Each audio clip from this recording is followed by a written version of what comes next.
And welcome back to the Hot Lap. We are talking the Friday form guide. Who is looking good for the Singapore weekend? Who's looking good for pole? Who is looking good for the race? Can McLaren get that Constructors' Championship? And I guess what's in everyone's lips, or on everyone's lips at the moment, what is Max Verstappen going to do this weekend? And how good is he looking?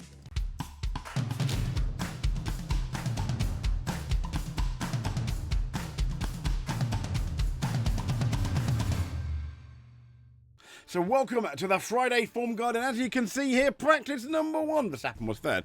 Alonso first? Yeah. There were a few caveats. To be fair, there's a few caveats in both practice sessions, but let's get into this one. Leclerc second. A lot of people thought Ferrari could potentially go well here. I think George Russell was one of those people who was saying Ferrari potentially very good. This is the top 20 though. So Fernando Alonso by a 10.5 on Charles Leclerc, by just shy of, well, 2 3/4. Sorry, 1/4 of a tenth is Max Verstappen in third. Fourth, Lewis Hamilton. So Ferrari in FP1 looking good, but the but being it's a session pretty much during the day / early evening, and the temperatures aren't exactly representative of what qualifying and the race are going to be. I digress. 5th and 6th were Oscar Piastri and Lando Norris. Lando Norris a couple of tenths down. 7th, Isaac Hadjar. More on him in a bit. He didn't do too bad in the next practice session. 8th, Carlos Sainz, about 7 tenths off. Yuki Tsunoda, it's about 3/4 of a second off. And about half a second off his teammate. 10th, Esteban Ocon. Yeah, a Haas in the top 10. Next up, we have George Russell, 1 second down. Nico Hülkenberg, Pierre Gasly, 1.2 seconds down. Kimi Antonelli, 1.283 seconds down. And then rounding up the top 20 is Liam Lawson, Oliver Bearman, Gabriel Bortoletto, Lance Stroll, Franco Colapinto, and Alexander Albon. Now, looking at the data, I don't know how important this is really going to be. This is the bar chart of who looks fastest, who doesn't, etc. Now, in terms of track dominance, pretty much Alonso most of the way with a bit of a Verstappen. And what's interesting is Alonso is fast. You know, when you kind of get halfway down the straight, which is interesting because Aston Martin are notoriously bad on straight line speed, but we can have a look at straight line speed in a sec. And here we go. This is with the DRS on. McLaren 309, one of the slower ones. One of the fastest ones, 312, which is Mercedes in relation to Aston Martin 310. So kind of in the middle there. So that's quite interesting. So moving on from that, the FP1 lap sections. And that's basically braking and partial throttle, full throttle, etc. I tell you what, in terms of lifting, it's quite a big difference between, for example, Alonso, Piastri, Norris, and Hamilton and Verstappen in terms of lifting. Now, does that mean there are sandbagging? I don't really know. I think that's just the way they set the car up. In terms of full throttle, well, it's Verstappen all the way, being brave on that throttle pedal. Doesn't necessarily mean full throttle, doesn't necessarily mean fastest all the way around. A lot of it has to do with how they set their car for Singapore. Normally quite a high downforce circuit, especially compared to both Monza and Baku. Again here, 312 the speed for the Mercedes, and slowest Bortoletto and Sainz. McLaren kind of in the middle here, 309, 308, but still very slow. It is very hard to pass here though. Unless maybe your Mercedes, who have a clear advantage at the moment with their setup. So this is what I always think is interesting. Teams 2025 versus 2024. This is in FP1 compared to last year. It's difficult really comparing apples and oranges. It isn't really until we get into qualifying where it gets really interesting. But Alpine gained about 2 tenths, McLaren 3.5, Ferrari half a second, all the way to Aston Martin gaining just shy of 1.5 seconds. Haas 1.3, Kick Sauber 1.1, and significantly Red Bull Racing, who've never really been amazingly strong here, gaining by 7 tenths of a second. So they've got to be quite proud of themselves. Onto, though, the most representative. Yes, we have free practice too, where it was Oscar Piastri fastest in the McLaren, Isaac Hadjar second, Verstappen third. Sadly, Lando Norris nowhere to be seen in either of the top 3, having quite a difficult weekend. Pretty much coming out saying he's not particularly happy with the car. So here's Oscar Piastri, about 1.132. On Isaac Hadjar, that's significant. Isaac Hadjar. Now, Hadjar has come out and said, he's kind of downplayed how good potentially he's going to be. Max Verstappen in third, just shy of a tenth and a half off. Then it was Fernando Alonso And Lance Stroll, 4th and 6th, having and Lando in an Aston Martin Sauge, about half a second down. What's interesting, that's nearly half a second on his teammate. And there was an interesting radio call about, it's not the car, it's me. I need to find half a second, Lando intimated. So not as happy as he was this time last year. But what's significant is those Aston Martins look really quick. Esteban Ocon, again, no fluke, in the top 10, just shy of half a second down. We predicted Oliver Behrman would do quite well, but Esteban Ocon, not bad at all. So Carlos Sainz in the Williams, looking better than, looking a lot better than, well, I say a lot. His teammate looking more comfortable than his teammate, which I'm surprised with. We're talking about 7-8 tenths comfortable. That's significant, isn't it? On just, shy of 6 tenths down. Then it's Leclerc and Hamilton pretty much by the same, given a few hundreds. Leclerc leading in 9th and Hamilton 10th. So Yuki Tsunoda, again, he's now about nearly 9 tenths down on Max Verstappen, but that is that weird second Red Bull. See, Oliver Behrman 12th, Alex Albon in 13th, 1.3 seconds down, compared to Carlos Sainz's 6 tenths of a second. Okay, Nico Hülkenberg is next in 14th, Gabriel Bortoleto 15th, 16th, Pierre Gasly, 17th, Liam Lawson. There's a reason. Liam Lawson did a whoopsie into the wall and lost his tyre and broke his suspension. Kimi Antonelli, 18th. Mercedes really struggling in this session, 2 seconds down. Francisco Colapinto, 19th, 2.4 seconds down. And last but no means least, but probably in this session least, did a whoopsie into the wall, George Russell. And we can have a look at some of those whoopsies. This is Liam Lawson. This is what his car looked like after it hit and smashed the wall. He basically got almost like a pop of oversteer, tried to correct it, and the car snaked and then went back and hit the wall. Shame. Coming off what was a really fantastic weekend in Baku, it kind of like, it's not what Liam Lawson wanted. It's the comparisons already with Steve McQueen from Cars. Well done, Liam Lawson. Well, you made me smile anyway, so not bad at all. Moving on from that, this was George Russell's car looking like, I don't need front downforce. I can still go fast, but no, we didn't really see him again for the rest of the session. It was quite a hard hit, so I'm sure more damage potentially than just that front wing. Now here's the lap delta. Obviously Piastri fastest, Hadjar, it just looks brilliant. And Russell all the way down in last. But to be fair, Russell on the medium tyres, Hamilton as well, doing his best lap on the mediums. He kind of messed up his best lap on the soft, so we don't really know how fast he is. Is he faster than Leclerc? Nobody knows. He has got a history of being good here, but as we know, history means absolutely nothing this year in terms of when you look at the races Max Verstappen hasn't won, he has. Hello Baku. So moving on from who's fastest in terms of track dominance. Again, when you look at it, obviously it's mainly going to be Piastri, but not that much because it is a lot closer. Piastri doing 5 laps on the soft, Hadjar doing 8 laps, and Verstappen doing 4.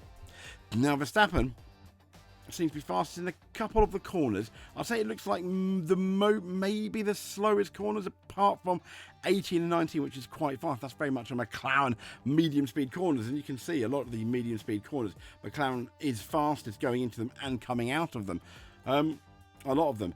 And then you've got obviously Hadjar. That chassis, I wouldn't say similar-ish to the Red Bull, albeit it's a lot more compliant and a lot more easier to handle, a lot of people are saying. So moving on from the track dominance to the fastest. And here we have, it does look like they've ramped up now, because now Ferrari 315 in terms of top speed. The next one is Williams on 315 as well. Where was Mercedes? They're 313, but McLaren on 309. That's up with the DRS on, that is. With the DRS off, McLaren on 266, which is still the slowest. What are they doing? It's just a bit weird, isn't it? In terms of braking, 20.6 partial throttle. No, braking, McLaren, the highest braker is 23.4 with Verstappen. In terms of lifting, again, the Ferraris of Leclerc this time, not Hamilton, quite low. Verstappen again quite low, and Piastri and Hadjar quite high. But then Hadjar, they're the two fastest, so that's lifting, sorry. I don't really know what to make of that stat, if I'm really honest. Here's again is the top speed in bar chart for McLaren, again 309 for Norris, 310 for Piastri, very much on the lower front. We can't really talk about Russell and Lawson. They didn't do the full session. sadly. Throttle usage, this is always interesting. Ferrari in 50.6, Aston Martin 54.7, and then Red Bull, but McLaren again in the middle. So throttle usage, what does it really mean? No idea, if I'm honest. So this is obviously the comparison, the chart between Piastri, Hadjar, and Verstappen. You need to get a bit closer than that. It's all very similar, though, isn't it? There, because of how close they actually were. Now, in terms of the fastest sector times in FP2, the most representative, Alonso Sector 1, Verstappen Sector 2, Stroll Sector 3, but it is Piastri seems to be the most consistent amongst it. Although, when you look at it, Sector 1 is quite a fast section, and there's a reason that both Leclerc and Hamilton are up there, simply because that section is fast, and they seem to have the fastest car, at least in a straight line. What does that say for their downforce? Maybe they have less. Maybe the reason McLaren have put on a bit more downforce is to look after those tyres more. Yes, the Singapore track surface has been kind of redone, but still, that's quite interesting. And Hamilton again, Sector 2, the third fastest, and then all the way down, significantly slower in Sector 3. This is their best sectors. So what does that say? I don't really know. When we look at it, if we actually look at the circuit and we look at the different sectors, where is it? Where are you? Here we go. So Sector 3 is obviously towards the end of the lap. It's quite, I'm surprised really, because when you think of it, from 13, you break there in 14, and then it's, other than that chicane, it's fairly fast. But I'm wondering then, the reason why the Ferraris are struggling a bit, because of their low downforce, are those tyres going off too soon come the end of the race? Yeah, there we go. Optimal laps though. McLaren on a 30.6. Aston Martin should be second. Racing Bull third.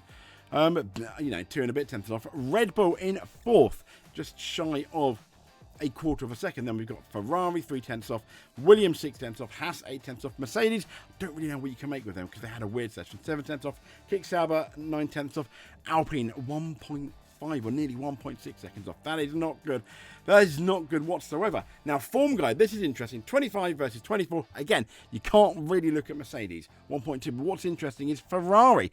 But McLaren didn't really get a decent lap time. I don't think Leclerc really did as well, but they're plus as well. It's nearly 7 tenths of a second slower than they were last year. And Alpine, slower than they were last year. McLaren, they've improved the least, if you took away the slower cars, by just 13,000, showing that I don't think they've got that car exactly to their liking.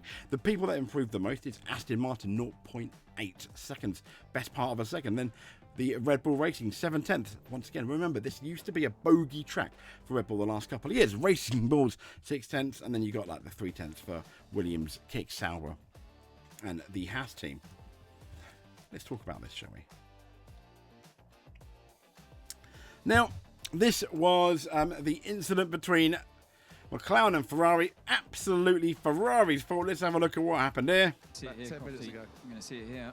And come on. I mean, dear, that was... Well, why was that Ferrari release there?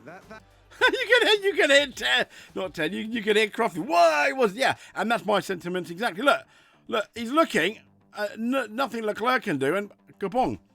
Now, the thing that surprises me is that they just get a fine. Yes, it's practice, but yes, it's very dangerous, and we've seen people. Even in sessions like Lewis Hamilton with the yellow flag incident, for example, at the Dutch Grand Prix, get a grid penalty for the next race, and I think this is letting them off really easily. Practice 2. The stewards heard obviously from Leclerc after a red flag period. Several cars exited the garage, including Leclerc. It was initially instructed by a team member to leave the box. At the moment, however, it was overlooked that car 4, as in Norris, was already passing. They ended up hitting each other. Having noted precedents for this type of breach, the stewards are of the view that this breach warrants a more severe penalty than previously applied. Hence, the penalty above is imposed.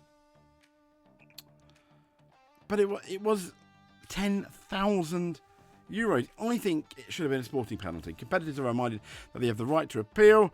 They're not going to appeal. They're probably like, wow, we got that one. Phew, it could have been a lot worse. Well done, guys. Yeah.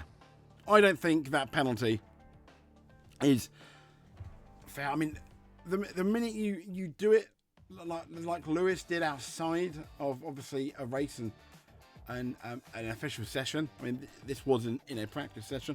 The minute you do something that could put people in danger, yes, it was quite low in, but I honestly think maybe like a 1 place, 2 or 3 place grid penalty maybe is best, because they've actually come together at this point. So there we go. I mean, it's the FIA stewards. They are the only consistent thing about them is they are inconsistent. Last but not least, this is data from F1. Has been shared. I think for holiness. The link's in the description below. So the data from F1 qualifying simulation phase. They are saying McLaren are going to be fastest, with Red Bull just about 0.13 behind, and then Ferrari a quarter of a second behind. Racing Bulls and Mercedes about half a second behind, with Aston Martin again a half a second behind. I mean, this is quite interesting, isn't it? Slowest obviously Alpine. Williams about 0.6 behind. That's not particularly great. So when we're looking at race pace, it is a similar-ish story with McLaren again leading. Quarter of a second behind is Red Bull, 0.3 behind Ferrari, just under half a second, 0.43 is Mercedes, and then outside is Racing Bulls, Williams, Aston Martin, Kick Sauber, Haas, and then Alpine. So, yeah, there we go. But, I mean, Oscar Piastri fastest, but let's not forget Isaac Hadjar, second fastest. Yes, he's downplaying it somewhat, but let's leave you with a small, well, I wouldn't say exactly smiling Isaac Hadjar, but a confident Isaac Hadjar, let's say. If you made it to the end, please give us a subscribe if you're not already subscribed. If you think we've earned it, you just watching this video is more than enough for us, so thank you very much. We'll speak to you soon, probably after qualifying, no doubt. Stay safe.